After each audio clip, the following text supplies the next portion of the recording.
വചനം ആത്മമാരിയ ആത്മീയമാമുണർവാലേ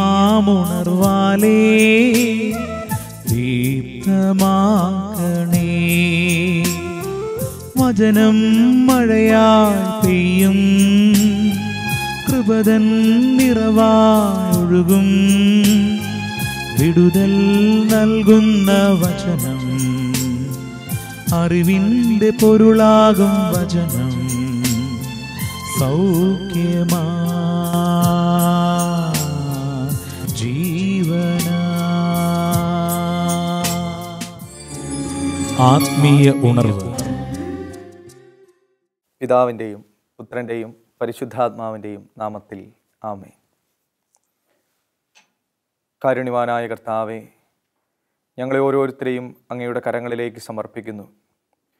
അങ്ങയുടെ വചനത്തിനായി ദാഹിക്കുന്ന ഞങ്ങളെ തൃക്കൺ പാർക്കണമേ. ദൈവമേ, ഞങ്ങൾ ഓരോരുത്തരും ഞങ്ങളുടെ ജീവിതത്തിലെ ദുഃഖങ്ങളും വേദനകളും നൊമ്പരങ്ങളും അങ്ങയുടെ സന്നിധിയിലേക്ക് ഉയർത്തുന്നു. അങ്ങയുടെ വചനം ഞങ്ങൾക്ക് ആശ്വാസമാകട്ടെ. അങ്ങയുടെ സാന്നിധ്യം ഞങ്ങളെ ശക്തിപ്പെടുത്തട്ടെ. കർത്താവെ, വിളിച്ചപേക്ഷിക്കുമ്പോൾ ഞാൻ നിങ്ങൾക്ക് ഉത്തരമരുളും, നിലവിളിക്കുമ്പോൾ ഇതാ ഞാനെന്ന് മറുപടി നൽകും എന്ന യെശയ്യാ പ്രവചനത്തിലെ തിരുവചനം ഞങ്ങൾ ഓർമ്മിക്കുന്നു. അങ്ങ് ഞങ്ങളുടെ സ്വരം ശ്രവിക്കണമേ, ഞങ്ങൾക്ക് മറുപടി നൽകണമേ. ഇതാ ഞാനെന്ന് അങ്ങ് മറുപടി നൽകുന്നത് ശ്രവിക്കുവാൻ ഞങ്ങളെ ഒരുക്കണമേ, അനുഗ്രഹിക്കണമേ. ദൈവമേ, അങ്ങയുടെ വചനം ഞങ്ങളുടെ പാദങ്ങൾക്ക് വിളക്കും പാതകളിൽ പ്രകാശവുമാകട്ടെ. ഞങ്ങൾ വഴിയറിയാതെ മുൻപോട്ട് നീങ്ങുമ്പോൾ, ഞങ്ങൾ അന്ധകാരത്തിൽ പെട്ട് ഉഴലുമ്പോൾ, ദൈവമേ, അങ്ങയുടെ വെളിച്ചം, വചനമാകുന്ന വെളിച്ചം ഞങ്ങൾക്ക് നൽകണമേ. ഈ വചനം ശ്രവിക്കുമ്പോൾ ദൈവമേ, ഞങ്ങളുടെ ഭവനങ്ങൾ, ഞങ്ങളുടെ വ്യക്തി ജീവിതങ്ങൾ എല്ലാം അങ്ങയോട് ചേർന്ന് നിൽക്കട്ടെ. തിന്മയുടെ സ്വാധീനങ്ങളെല്ലാം നിർവീര്യമാകട്ടെ. ഏതെങ്കിലും തരത്തിലുള്ള തിന്മയുടെ അസ്വസ്ഥതകളോ ബന്ധനങ്ങളോ ഞങ്ങളുടെ കുടുംബങ്ങളിൽ, ഞങ്ങളുടെ വ്യക്തി ജീവിതത്തിൽ നിലനിൽക്കുന്നുവെങ്കിൽ വചനത്തിൻ്റെ ശക്തിയാൽ, യേശുനാമത്തിൻ്റെ ശക്തിയാൽ അതെല്ലാം നിർവീര്യമാകട്ടെ. ദൈവമേ, ഈ വചനം ശ്രവിക്കുന്ന ഓരോരുത്തരുടെയും മേൽ അങ്ങയുടെ വലത് കരം ഉയർത്തണമേ. അങ്ങയുടെ വലത് കരത്തിൻ്റെ അഭിഷേകം അവർക്ക് ഓരോരുത്തർക്കും നൽകണമേ. ദൈവമേ, എല്ലാവർക്കും അങ്ങയുടെ വചനം ആശ്വാസവും സന്തോഷവും സമാധാനവും നൽകട്ടെ. അങ്ങ് തന്നെ ഞങ്ങളുടെ അരികിലുണ്ടാകണമേ. പരിശുദ്ധ അമ്മേ, ഞങ്ങൾക്ക് വേണ്ടി മധ്യസ്ഥം വഹിക്കണമേ. ആമേൻ. പ്രിയമുള്ളവരെ, നമുക്ക് വിശുദ്ധ മത്തായി അറിയിച്ച സുവിശേഷത്തിൻ്റെ 4-ാം അധ്യായം 18 മുതൽ 22 വരെയുള്ള തിരുവചനം ശ്രവിക്കാം, ധ്യാനിക്കാം. അവൻ ഗലീലി കടൽ തീരത്ത് നടക്കുമ്പോൾ കടലിൽ വല വീശിക്കൊണ്ടിരുന്ന 2 സഹോദരന്മാരെ കണ്ടു. പത്രോസ് എന്ന് വിളിക്കപ്പെടുന്ന ശിമയോനെയും സഹോദരൻ അന്ത്രയോസിനെയും. അവർ മീൻപിടുത്തക്കാരായിരുന്നു. അവൻ അവരോട് പറഞ്ഞു, എന്നെ അനുഗമിക്കുക, ഞാൻ നിങ്ങളെ മനുഷ്യരെ പിടിക്കുന്നവരാക്കും. തൽക്ഷണം അവർ വലകൾ ഉപേക്ഷിച്ച് അവനെ അനുഗമിച്ചു. അവർ അവിടെ നിന്ന് മുൻപോട്ട് നീങ്ങിയപ്പോൾ വേറെ 2 സഹോദരന്മാരെ കണ്ടു. സെബദീപുത്രനായ യാക്കോബും സഹോദരൻ യോഹന്നാനും. അവർ പിതാവുമൊത്ത് വഞ്ചിയിലിരുന്ന് വല നന്നാക്കുകയായിരുന്നു. അവരെയും അവൻ വിളിച്ചു. തൽക്ഷണം അവർ വഞ്ചി ഉപേക്ഷിച്ച് പിതാവിനെയും വിട്ട് അവനെ അനുഗമിച്ചു. പ്രിയമുള്ളവരെ, യേശു ആദ്യത്തെ 4 ശിഷ്യന്മാരെ വിളിക്കുന്ന തിരുവചനമാണല്ലോ നാം വായിച്ചു കേട്ടത്. അവിടുന്ന് വിളിക്കുന്ന ഉടനെ അവിടുത്തെ അനുഗമിക്കുന്ന ശിഷ്യന്മാരെ കുറിച്ചാണ് വചനം പറഞ്ഞു വയ്ക്കുക.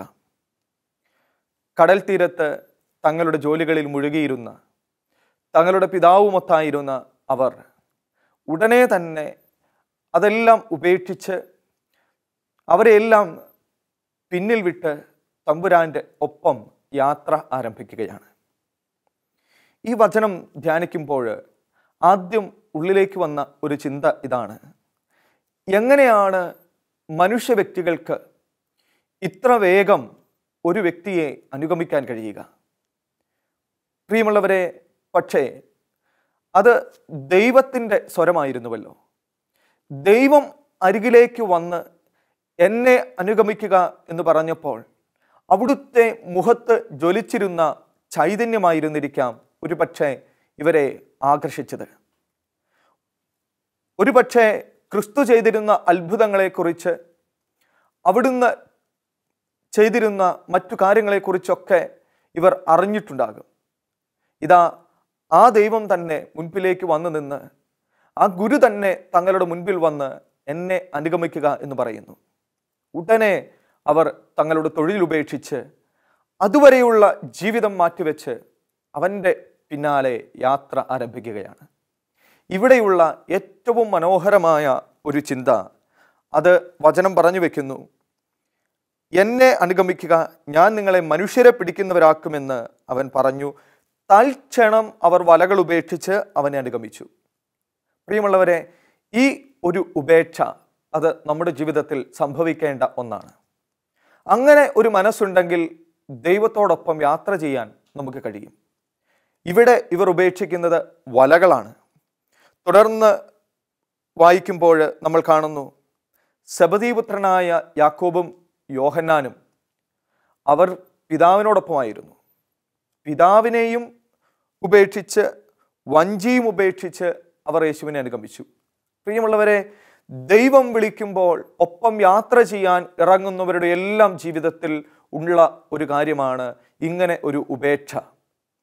ദൈവമാണ് വലുതെന്നറിഞ്ഞ്, ദൈവത്തെക്കാൾ തങ്ങളുടെ ജീവിതത്തെ ധന്യമാക്കാൻ കഴിയുന്ന മറ്റൊന്നില്ലെന്നറിഞ്ഞ് അതുവരെ നേടിയതെല്ലാം ഉപേക്ഷിക്കുന്ന കുറേ അധികം വ്യക്തികളെ നമ്മുടെ മുൻപിലേക്ക് വിശുദ്ധ ഗ്രന്ഥം വയ്ക്കുന്നുണ്ട്. ഈ വലകൾ ഉപേക്ഷിച്ചു എന്ന് പറയുമ്പോൾ അത് വെറും വലകളുടെ, ഭൗതികമായ ചില വസ്തുക്കളുടെ മാത്രം ഉപേക്ഷയായി നാം കാണേണ്ടതില്ല. മറിച്ച് അതുവരെ എന്തെല്ലാം നേടിയോ അതെല്ലാം മറന്നിട്ടാണ് അവർ ക്രിസ്തുവിൻ്റെ പിന്നാലെയുള്ള യാത്ര ആരംഭിക്കുക. അതുകൊണ്ട് ഈ വല എന്ന് പറയുന്നത്, വഞ്ചി എന്ന് പറയുന്നത് ഒരു സൂചനയാണ്. നാമൊക്കെ ഉപേക്ഷിക്കേണ്ട ചില കാര്യങ്ങളിലേക്കുള്ള സൂചന. ഒരു പക്ഷേ നമ്മുടെയൊക്കെ ജീവിതത്തിൽ നാം ദൈവം വേണമെന്ന് ആഗ്രഹിക്കുന്നു, ഒപ്പം ഒരുപാട് ഭൗതികമായ സുരക്ഷിതത്വങ്ങളും ആഗ്രഹിക്കുന്നു. പണവും ഈ ലോകം നൽകുന്ന മറ്റ് കാര്യങ്ങളും സ്വരുക്കൂട്ടി വെച്ചിട്ട് ദൈവത്തെ തേടുന്ന മനുഷ്യരാണല്ലോ പ്രിയമുള്ളവരെ പലരും. എന്നാൽ കൃത്യമായി വിശുദ്ധ മത്തായി അറിയിച്ച സുവിശേഷം തന്നെ 6-ാം അധ്യായം 24-ാം തിരുവചനം നമ്മെ ഓർമ്മപ്പെടുത്തുന്നുണ്ട്. 2 യജമാനന്മാരെ സേവിക്കാൻ ആർക്കും സാധിക്കുകയില്ല. ഒന്നുകിൽ ഒരുവനെ ദ്വേഷിക്കുകയും അപരനെ സ്നേഹിക്കുകയും ചെയ്യും, അല്ലെങ്കിൽ ഒരുവനെ ബഹുമാനിക്കുകയും അപരനെ നിന്ദിക്കുകയും ചെയ്യും. ദൈവത്തെയും മാമോനെയും സേവിക്കാൻ നിങ്ങൾക്ക് സാധിക്കുകയില്ല. ദൈവം വേണമെങ്കിൽ അതിനായി നാം ഇടമൊരുക്കണം.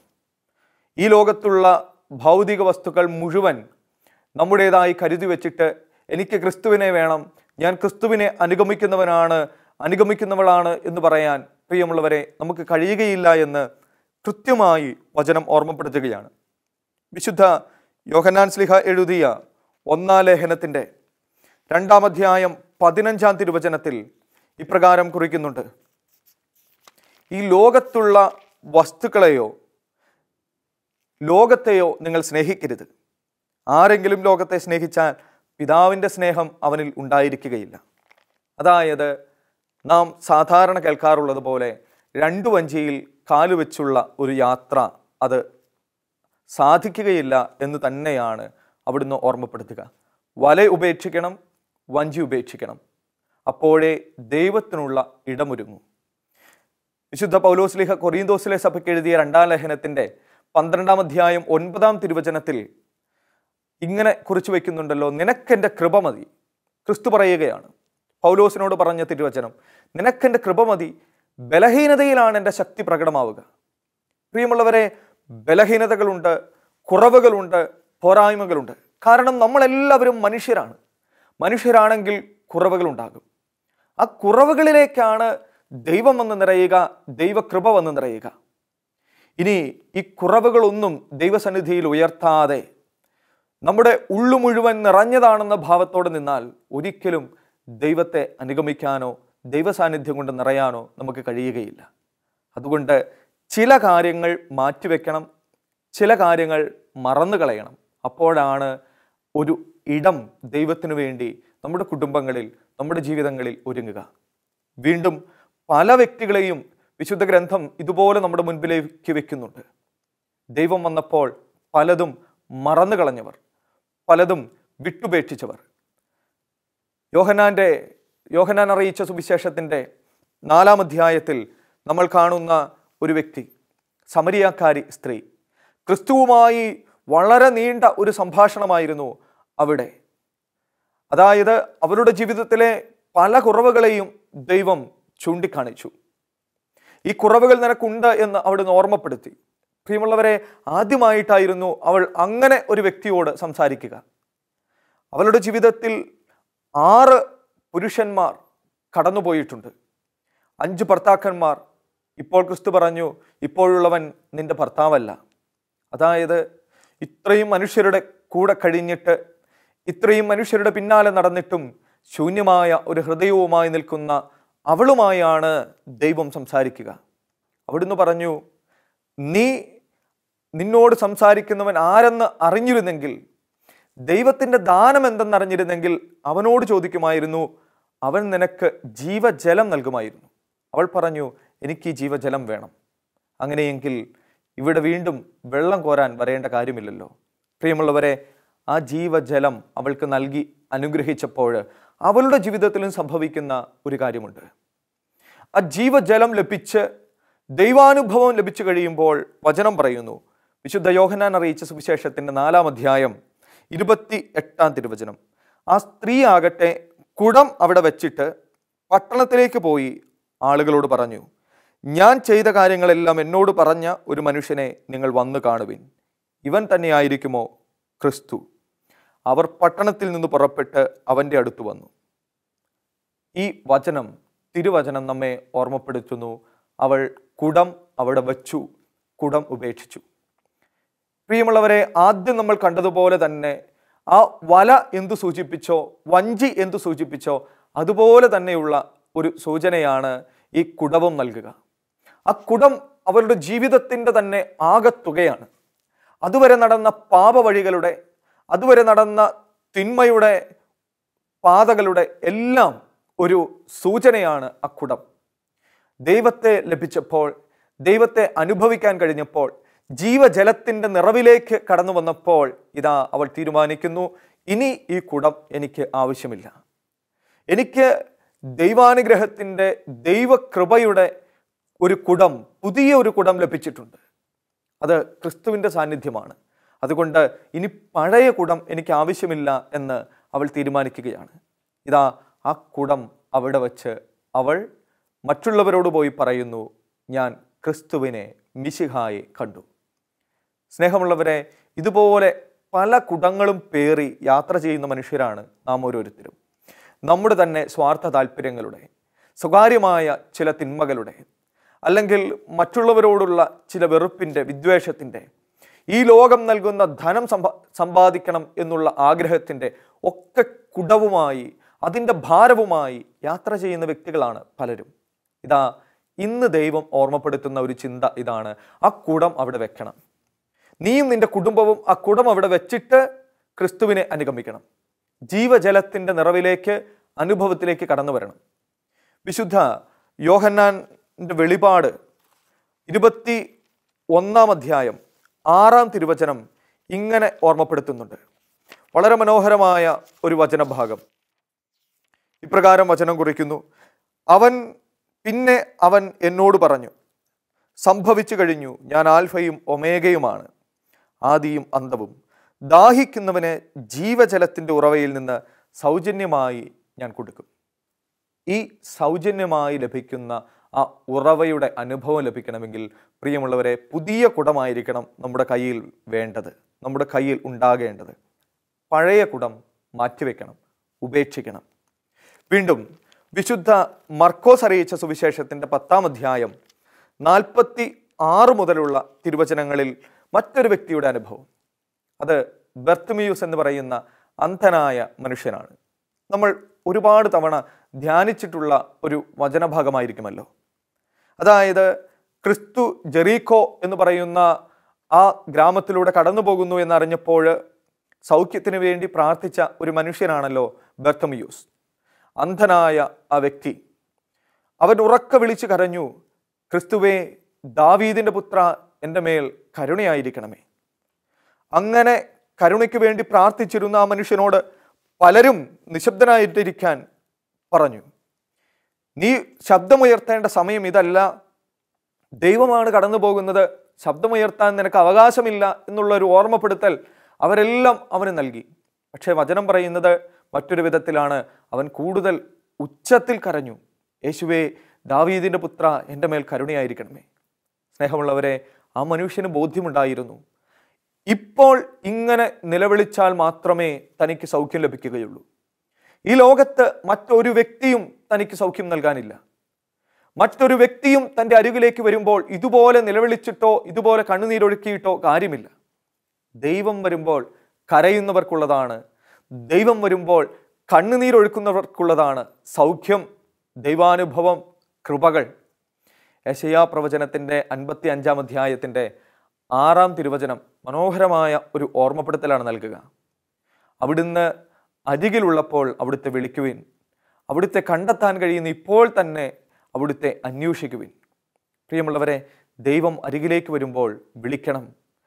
ദൈവത്തെ കണ്ടെത്താൻ കഴിയുന്ന സമയങ്ങളിൽ നാം അവിടുത്തെ തേടണം, അന്വേഷിക്കണം. ഇവിടെ ഈ മനുഷ്യൻ ചെയ്തത് അതാണ്. പിന്നീട് ആ മനുഷ്യൻ്റെ ജീവിതത്തിൽ ഉണ്ടായ ഒരു അനുഭവം വചനം കുറിക്കുന്നുണ്ട്. യേശു പെട്ടെന്ന് നിന്നിട്ട് പറഞ്ഞു, അവനെ വിളിക്കുക. അവർ അന്ധനെ വിളിച്ച് അവനോട് പറഞ്ഞു, ധൈര്യമായിരിക്കൂ, എഴുന്നേൽക്കുക, യേശു നിന്നെ വിളിക്കുന്നു. തൊട്ടടുത്ത വചനം വിശുദ്ധ മർക്കോസ് അറിയിച്ച സുവിശേഷം 10-ാം അധ്യായം 50-ാം തിരുവചനം ഇതാണ്. അവൻ പുറംകുപ്പായം ദൂരെ എറിഞ്ഞ് കുതിച്ചു ചാടി യേശുവിൻ്റെ അടുത്തെത്തി.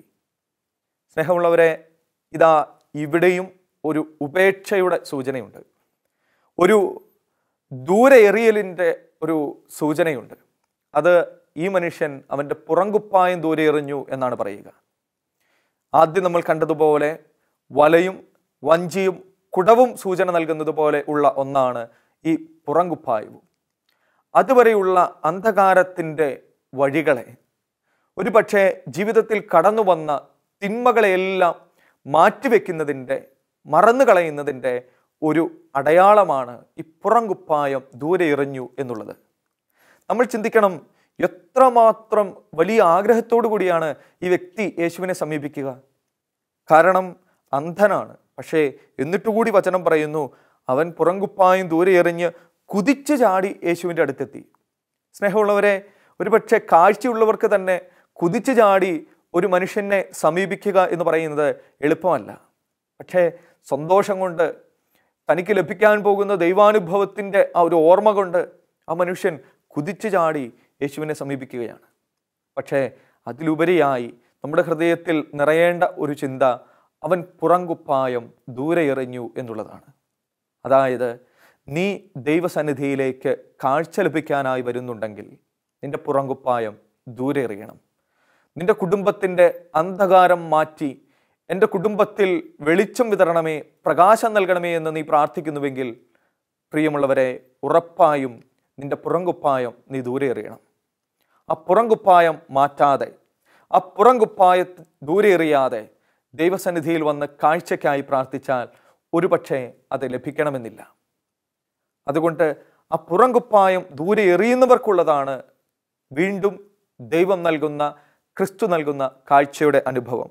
വചനം പറയുന്നു, അവനോട് അവിടുന്ന് ചോദിച്ചു, നിനക്ക് വേണ്ടി ഞാൻ എന്തു ചെയ്യണമെന്നാണ് നീ ആഗ്രഹിക്കുന്നത്? ആ മനുഷ്യൻ പറഞ്ഞു, എനിക്ക് കാഴ്ച വീണ്ടും കിട്ടണം. യേശു പറഞ്ഞു, നീ പൊയ്ക്കൊള്ളുക, നിന്റെ വിശ്വാസം നിന്നെ രക്ഷിച്ചിരിക്കുന്നു. തൽക്ഷണം അവന് കാഴ്ച ലഭിച്ചു. നീയും നിന്റെ കുടുംബവും പുറംകുപ്പായം ദൂരെ എറിഞ്ഞാൽ തൽക്ഷണം നിനക്കും നിന്റെ കുടുംബത്തിനും കാഴ്ച ലഭിക്കും, സൗഖ്യം ലഭിക്കും. ദൈവാനുഗ്രഹവും കൃപകളും കൊണ്ട് നിന്റെ കുടുംബവും നിന്റെ വ്യക്തി ജീവിതവും അനുഗ്രഹിക്കപ്പെടും. വീണ്ടും ഒരു വ്യക്തിയെ വചനം പരിചയപ്പെടുത്തുന്നു. വിശുദ്ധ ലൂക്കാ അറിയിച്ച സുവിശേഷത്തിൻ്റെ 19-ാം അധ്യായം 1 മുതൽ 10 വരെയുള്ള തിരുവചനങ്ങളിൽ കാണുന്ന സക്കേവൂസിൻ്റെ അനുഭവം. ആ മനുഷ്യൻ ദൈവാനുഭവത്തിന് വേണ്ടി, ക്രിസ്തുവിന് വേണ്ടി കാത്തിരുന്ന ഒരു വ്യക്തിയാണല്ലോ. നമുക്ക് ഒരുപാട് പരിചിതമായ ഒരു വചനഭാഗം. സ്നേഹമുള്ളവരെ, അവിടെയും സംഭവിക്കുന്നത് ഇതുപോലെയുള്ള ഒരു ഉപേക്ഷയാണ്, ഇതുപോലെയുള്ള ഒരു മറന്നുകളയലാണ്. ഇതാ വചനം ആരംഭിക്കുന്നത് തന്നെ ഇപ്രകാരം പറഞ്ഞുകൊണ്ടാണ്: അവൻ ചുങ്കക്കാരിൽ പ്രധാനനും ധനികനുമായിരുന്നു. അതായത് ഈ ലോകം നൽകിയ ഒരുപാട് ധനം, ഈ ലോകം നൽകിയ ഒരുപാട് സുരക്ഷിതത്വം ആ മനുഷ്യനുണ്ടായിരുന്നു. പക്ഷേ എപ്പോൾ ദൈവം ജീവിതത്തിലേക്ക് കടന്നു വന്നോ, എപ്പോൾ ക്രിസ്തുവിൻ്റെ മുഖം കാണാൻ കഴിഞ്ഞോ, ആ നിമിഷം അവനെടുക്കുന്ന ഒരു തീരുമാനം ഇതാണ്. സഖ്യവൂസ് എഴുന്നേറ്റ് പറഞ്ഞു: കർത്താവേ, ഇതാ എൻ്റെ സ്വത്തിൽ പകുതി ഞാൻ ദരിദ്രർക്ക് കൊടുക്കുന്നു. ആരുടെയെങ്കിലും വക വഞ്ചിച്ചെടുത്തിട്ടുണ്ടെങ്കിൽ 4 ഇരട്ടിയായി തിരിച്ചു കൊടുക്കുന്നു. അതായത് അതുവരെ നേടിയതെല്ലാം പുറകിൽ ഉപേക്ഷിക്കുകയാണ്, അതുവരെ നേടിയതെല്ലാം മറന്നു കളയുകയാണ്. കാരണം ദൈവമാണ് വിലപ്പെട്ടത് എന്ന് അവൻ തിരിച്ചറിഞ്ഞു. ദൈവത്തെ ലഭിക്കണമെങ്കിൽ ലോകം നൽകുന്ന സുരക്ഷിതത്വവും ലോകം നൽകുന്ന ആശ്രയത്വങ്ങളും മാറ്റിവെക്കണം എന്നുള്ള ആ വലിയ തിരിച്ചറിവ് ആ മനുഷ്യന് ലഭിച്ചു. വഞ്ചിയും വലയും ഉപേക്ഷിച്ചതുപോലെ, ആ സ്ത്രീ കുടം ഉപേക്ഷിച്ചതുപോലെ, ബർത്തിമേയുസ് പുറങ്കുപ്പായം മറന്നു കളഞ്ഞതുപോലെ, ഇതാ സഖ്യവൂസ് അതുവരെ സമ്പാദിച്ച ധനം മുഴുവൻ മറ്റുള്ളവർക്കും ആയി പകുത്തു നൽകുന്നു, പുറകിൽ ഉപേക്ഷിക്കുന്നു. പ്രിയമുള്ളവരെ, ഉറപ്പായും ഇങ്ങനെ ജീവിക്കുന്ന വ്യക്തികൾക്ക് ക്രിസ്തുവിനെ അനുഗമിക്കാൻ കഴിയും. ഇങ്ങനെ ജീവിക്കുന്ന വ്യക്തികൾക്ക് അവനെ അനുഭവിക്കാൻ കഴിയും. വിശുദ്ധ പൗലോസ്ലീഹ ഫിലിപ്പിയിലെ സഭയ്ക്ക് എഴുതിയ ലേഖനത്തിൻ്റെ 3-ാം അധ്യായം 7 മുതലുള്ള തിരുവചനങ്ങളിൽ ഇപ്രകാരം പറഞ്ഞു വയ്ക്കുന്നു: ഇവയെല്ലാം ക്രിസ്തുവിനെ പ്രതി ഞാൻ നഷ്ടമായി കണക്കാക്കി.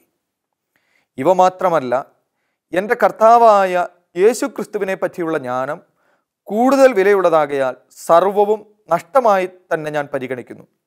അവനെ പ്രതി ഞാൻ സകലവും നഷ്ടപ്പെടുത്തുകയും ഉച്ഛിഷ്ടം പോലെ കരുതുകയുമാണ്. എത്ര വലിയ ബോധ്യമാണ് പൗലോസ്ലീഹ കുറിച്ചു വയ്ക്കുക. വലിയ അറിവുണ്ടായിരുന്ന വ്യക്തി, ഒരുപാട് സ്വാധീനമുണ്ടായിരുന്ന മനുഷ്യൻ, അധികാരമുണ്ടായിരുന്ന വ്യക്തി, അതെല്ലാം വേണ്ടെന്ന് വെച്ച് ഇതാ ക്രിസ്തുവിനെ സ്വന്തമാക്കുന്നു. എല്ലാം നഷ്ടമായി തന്നെ പരിഗണിച്ച് ഏറ്റവും വലിയ അമൂല്യമായ നിധി ഹൃദയത്തിൽ സൂക്ഷിക്കുന്നു. പ്രിയമുള്ളവരെ, അതുകൊണ്ട് വലയുപേക്ഷിച്ചാൽ, വഞ്ചി ഉപേക്ഷിച്ചാൽ, കുടമുപേക്ഷിച്ചാൽ, പുറങ്കുപ്പായും ദൂരെ എറിഞ്ഞാൽ, നിധിയും അതുവരെ സമ്പാദിച്ചതും പുറകിൽ മറന്നു കളഞ്ഞാൽ ക്രിസ്തു നിനക്കും നിന്റെ കുടുംബത്തിനും സ്വന്തമാകും. അതുകൊണ്ട് എല്ലാം മാറ്റിവെച്ച്, എല്ലാം പുറകിൽ മറന്നു കളഞ്ഞ് ദൈവത്തെ അനുഗമിക്കാൻ നമുക്ക് കഴിയട്ടെ. എന്നെ അനുഗമിക്കുക എന്നുള്ള ആ സ്വരം ശ്രവിക്കുമ്പോൾ തന്നെ ഇതൊന്നും വിലപ്പെട്ടതല്ല എന്ന് തിരിച്ചറിഞ്ഞ് അവൻ്റെ പിന്നാലെ യാത്ര ചെയ്യാൻ നമുക്ക് കഴിയട്ടെ. അത് ഓരോരുത്തർക്കുമുള്ള വിളിയാണ്, ഓരോ കുടുംബത്തിനുമുള്ള വിളിയാണ്. സ്നേഹമുള്ളവരെ, ആ ഒരു സ്വരത്തിനായി സകലവും മറക്കാൻ നമുക്ക് കഴിയട്ടെ. ദൈവം നമ്മെ ഓരോരുത്തരെയും സമൃദ്ധമായി അനുഗ്രഹിക്കട്ടെ. എല്ലാം ഉപേക്ഷിക്കാൻ അവിടുന്ന് നമ്മെ ശക്തിപ്പെടുത്തട്ടെ. ആമേൻ.